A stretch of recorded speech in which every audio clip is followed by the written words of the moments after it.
கலை astro channel நேயர்களுக்கு வணக்கம். நம்ம அடுத்து பார்க்க போற ராசி எதுன்னு பார்த்தீங்கன்னா, தனுசு ராசி. அதுக்கு முன்னால நம்ம சேனல சப்ஸ்கிரைப் பண்ணாதவங்க மறக்காம சப்ஸ்கிரைப் பண்ணிக்கோங்க. அப்படியே பக்கத்துல உள்ள பெல் பட்டன கிளிக் பண்ணிக்கோங்க. அப்பதான் நான் போடுற வீடியோ உங்களுக்கு நோட்டிஃபிகேஷன்ல வரும். வாங்க வீடியோக்குள்ள போவோம். தனுசு ராசி நேயர்களே, இந்த டிசம்பர் மாதத்துல உங்களுக்கு எப்படி இருக்குன்னு சொல்லி பார்த்தீங்கன்னா, உங்களுடைய தனஸ்தான அதிபதி, வாக்குஸ்தான அதிபதியான சனி பார்த்தீங்கன்னா, அவர் வந்து கும்பத்துல வந்து ஆட்சியா இருக்கிறாரு. அதனால நீங்க எதிர்பார்த்த பொன் பொருள் சேர்க்கை அப்படிங்கிறது ஏற்கும். அதே நேரத்துல குடும்பத்துல உள்ளவங்களும் எல்லாரும் நல்லா இருப்பாங்க.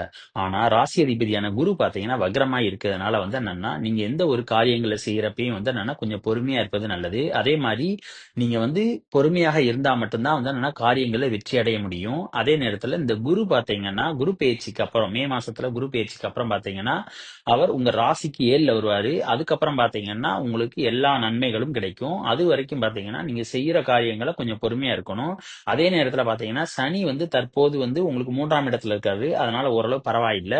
ஆனா அவர் சனி பேச்சுக்கு பார்த்து பிறகு வந்து என்னன்னா 4ஆம் இடத்துக்கு போயிடுவாரு. அப்ப வந்து என்னன்னா பேச்சுக்கள்லயே வந்து கொஞ்சம் கவனமா இருக்கணும்.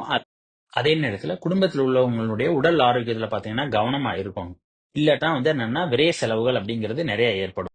உங்களுடைய 6ஆம் இடத்து அதிபதியும் 11ஆம் இடத்தும் அதிபதியுமான சுக்கிரன் பாத்தீங்கன்னா ராசிக்கு 2ல போறாரு. இதனால வேலை பார்க்கிற இடத்துல வந்து என்னன்னா லாபங்கள் அப்படிங்கிறது வரும்.